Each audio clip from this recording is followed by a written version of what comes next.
It is 7:02 in the morning. I'm downstairs watching a tutorial on a certain light effect that my friends sent me. And because it's the end of the year, I'm turning 25 in 17 days.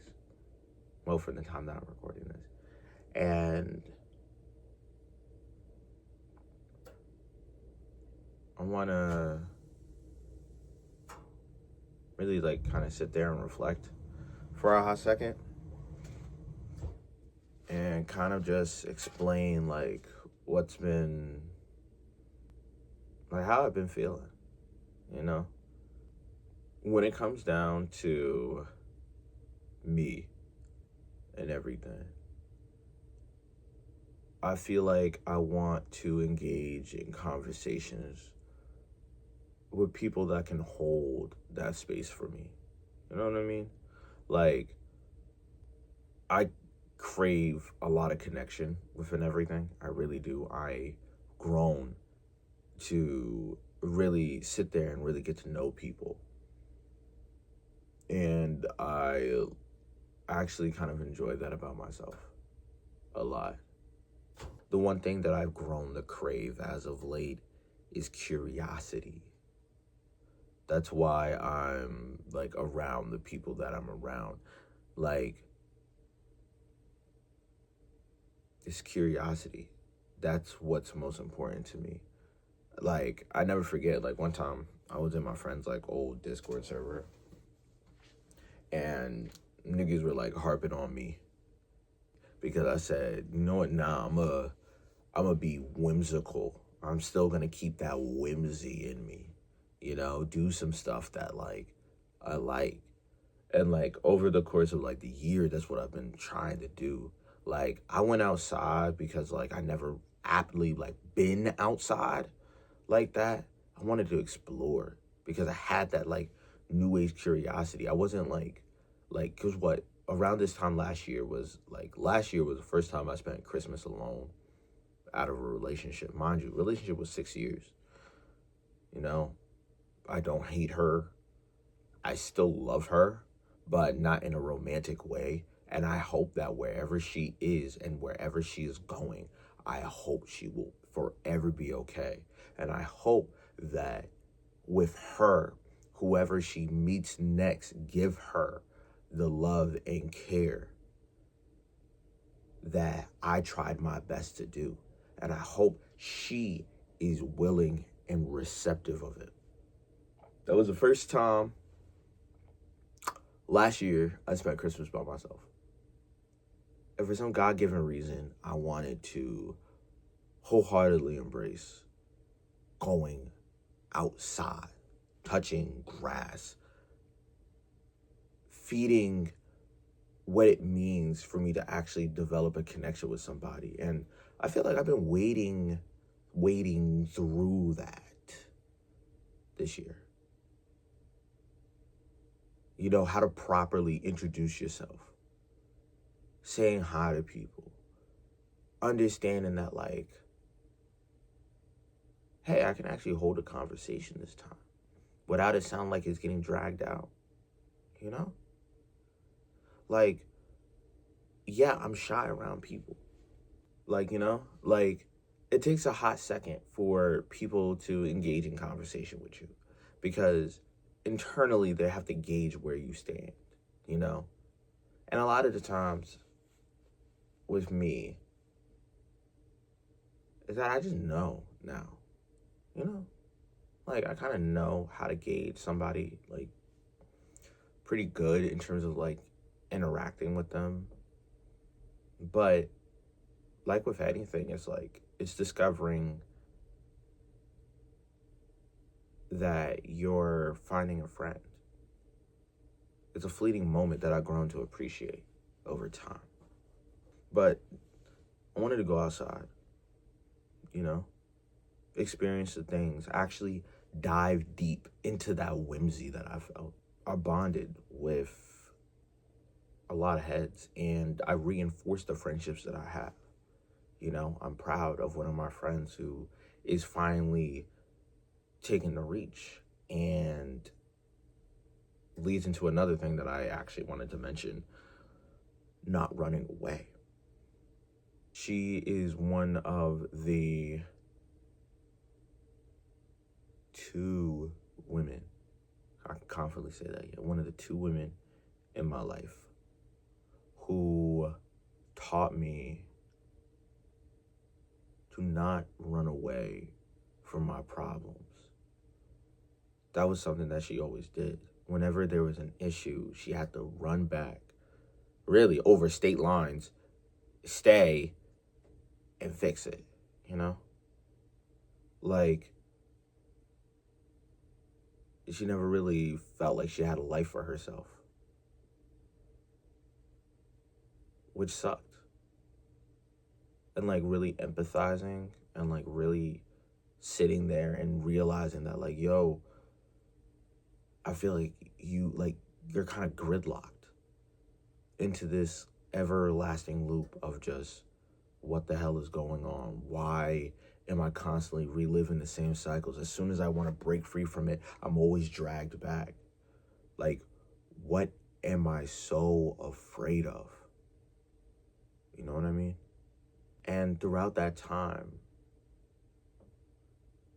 I seen her grow and not only just fall in love, but like accurately say to herself that, like, nah, I can't.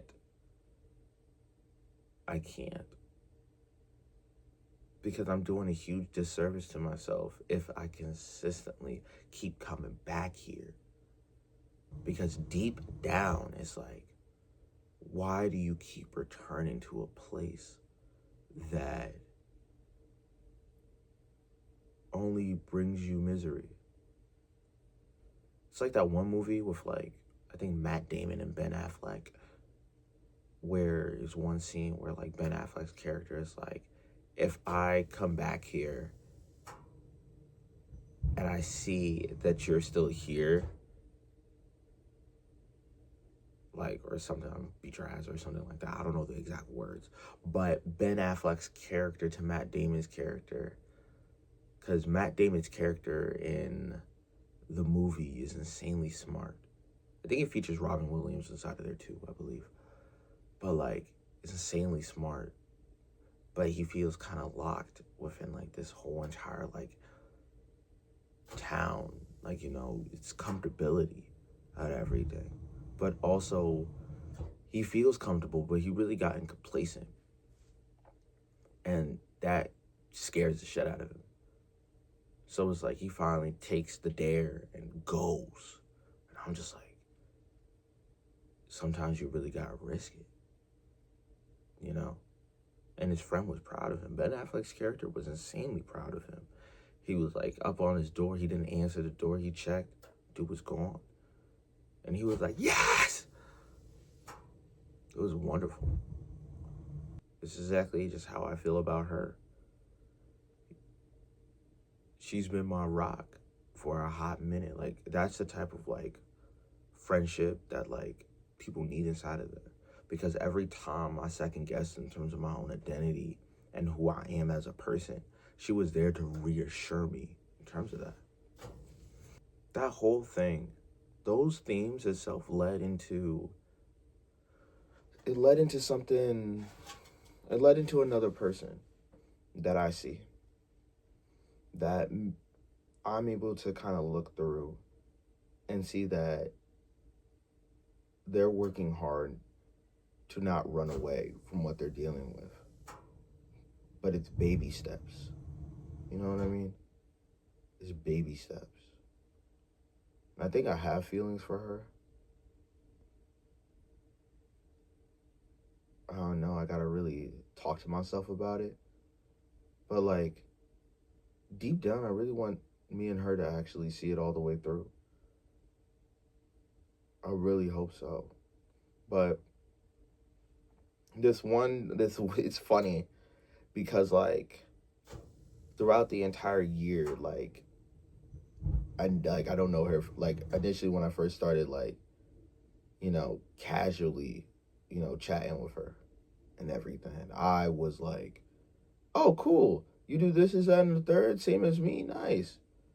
All right, cool. Let me just get to know you and everything else. Got to learn a little bit more. Started to do this, started to do that. She telling me about, like, certain stuff that she's going through. I'm telling her certain things that I'm going through. And next thing you know, it's like, next thing you know, it turns into us hanging out. Like, she's insanely appreciative of, like, the things that I do. And I'm appreciative of the things that she does. You know? She's not too much of a talker. But the days where all of a sudden it's like, she does. Like, I can listen to her go on for hours. Like, see the incitement. Like, I love her fucking smile. Like, I really do. You know? It's like almost like perfect aligned, like teeth, but she has like a small little gap and everything else. But like that smile, like, is strong. Like that, like, that's the type of shit that you would like go to war for, like, straight up. And throughout the whole entire year, there was one point during the summer where we were hanging out. I was like, you know what, let me treat you. I see that all of a sudden you've been putting in the work, this, and the third. Let me, actually, like, treat you for the day. That turned into the best night of my life. And that allowed me to really see her for who she really is. And how Two Star and the Dream Police by McGee now conveys an entirely different meaning to me. How does a freaking album relate to what I've learned in my 25 years of living? Two Star and the Dream Police is an album written by McGee, which is his debut studio album. And the most interesting part about it is that the song and the sonics going along with it is very reminiscent. It's what people call as hypnagogic, like pop music, where it's very lush, dreamy guitars, giving that more nostalgic feel throughout everything. And the one thing that I thoroughly enjoyed about that album is the fact of, like, the themes. He doesn't say much and reminds me of her. But the feelings that you get out of it speaks to you way louder, you know? That's something that I thoroughly enjoyed, because I thought the album was about him and this one girl, and it's like, oh no, like the constant fighting in between the two. But really, I feel like he's just fighting himself at this point, you know? Like, rolling through the track list, you're just like, he's just hurting his own self and realizing that, like, nah, I see how my own fight with you is affecting a lot of things. And to me, it feels like he personifies a woman throughout it. Mind you, again, art is up to interpretation. I really don't care. But, like, throughout the 12-track album and everything else, he talks about how you don't want to be yourself because you hit a new low. Like, who got the power in your mind? So are you looking up? Like, you never want to talk about anything but I want what I want. We're consistently keep fighting in terms of everything, and I only pray to break the spell. I just want a little bit more out of you. Distractions are here and there. But tonight I'm taking all of my love, but I need you to dance for me this one last time. Like, that's how I feel. Like, you're consistently fighting. You are consistently fighting yourself throughout everything, you know? And for me, it's been plaguing a lot of my life. I don't know. Even with my past relationship, I fought with myself because the person that I was, the person I was at the time, I was scared to do anything. I didn't want to upset nobody. And leads into me thinking about how people pleasing is way deeper than what people say. It's the validation, it's the acceptance. And it's something that I badly want to have. And this time, it grown from looking for it in other people into how to achieve that for my own self. One of my songs hit 50,000 plays, like wholehearted streams, 50K. And I was shocked. And it's still going up to this day. And I was amazed, honestly. So none of my friends were available that day. And I went out, got myself some nice, fine ass ramen. Got some like real good, like, you know, like skewers and whatnot. I really wanted to treat myself, even though I can't even eat that much as is, but I wanted to treat myself. And I learned how to accept that. I learned how to accept it. You know? Not every day is going to be a party. It's not going to be a, you know, big old whip-de-doo type of thing.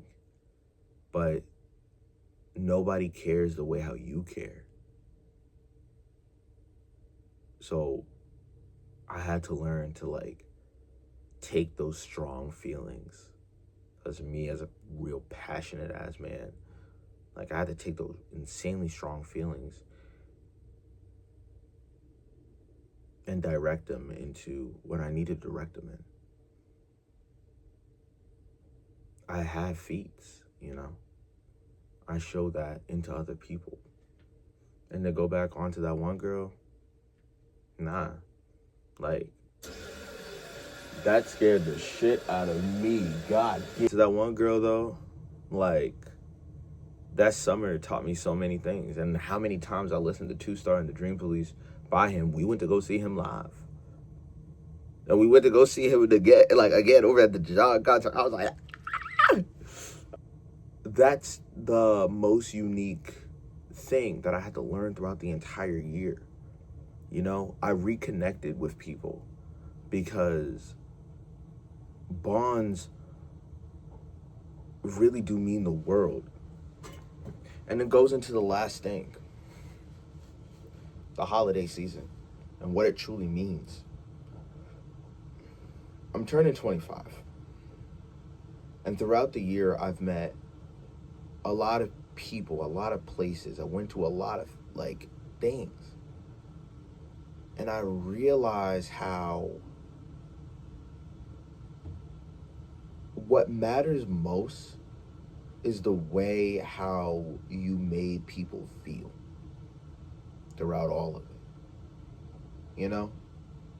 Deep down, when I reconnected with my homie, I realized a lot of things about myself that I'm sure that he realized about himself too.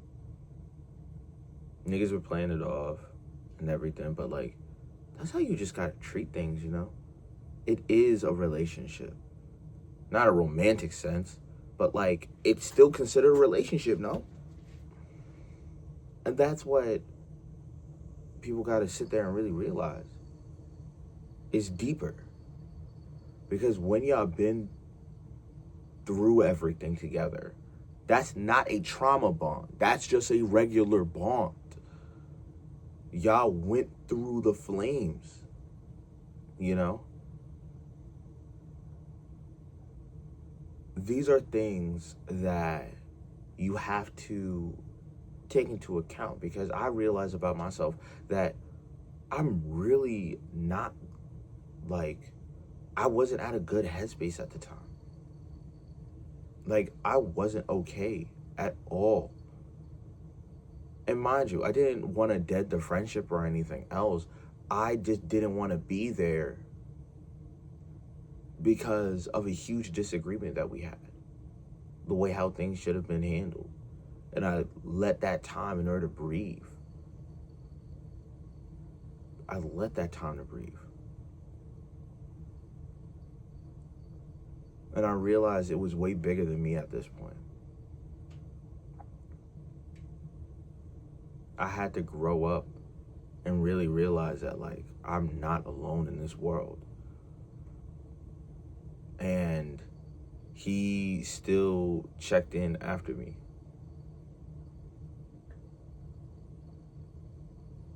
He still did. And that's something that I never would ever forget.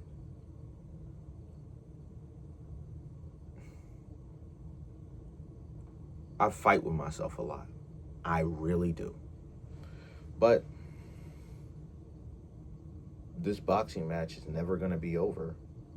But I will come out on top eventually. Because I realize me fighting with myself is me weighing the pros and cons in terms of everything. It's understanding that I'm not afraid of getting older anymore. Last year was a year that I realized, thanks to my other friend, she made me want to experience, like, being older, like, you know, actually seeing life. She genuinely allowed me to see the world through a different lens, solely because of her getting older, and allowed me to experience so many different things. I was treating myself like a kid. Now, I understand there's probably a level of apathy that might come up, but I never want to let that happen to me. Matter of fact, you can mark my words, I'm never going to feel a level of no interest into anything. I'm never going to feel that. There's always going to be something for me to be curious in. I don't care if it's space. I don't care if it's more music. I don't care if it's just the inner workings of a freaking flashlight. I'm going to get it done regardless.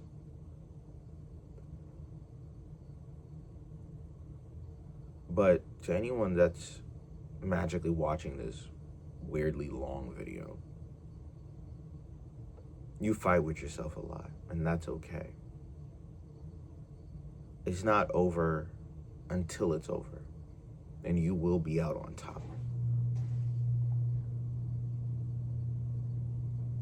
Trust in yourself. Trust wholeheartedly in you. And don't be afraid to fail. Because I have a museum of failures, and it only made me into a stronger person throughout it. Learn from them. Unlearn certain things that you developed from your past, and relearn how to be authentic. You are always going to stay you no matter what. But be authentic, you know? You don't have to consistently put on a show for people that ain't giving you your energy or worth, or whatever you want to call it, whatever these buzzwords are these days. But do the stuff that makes you happy. And keep in mind, you do have community, because you're never alone. No more tricks. No more dances. Yeah, I think that's it.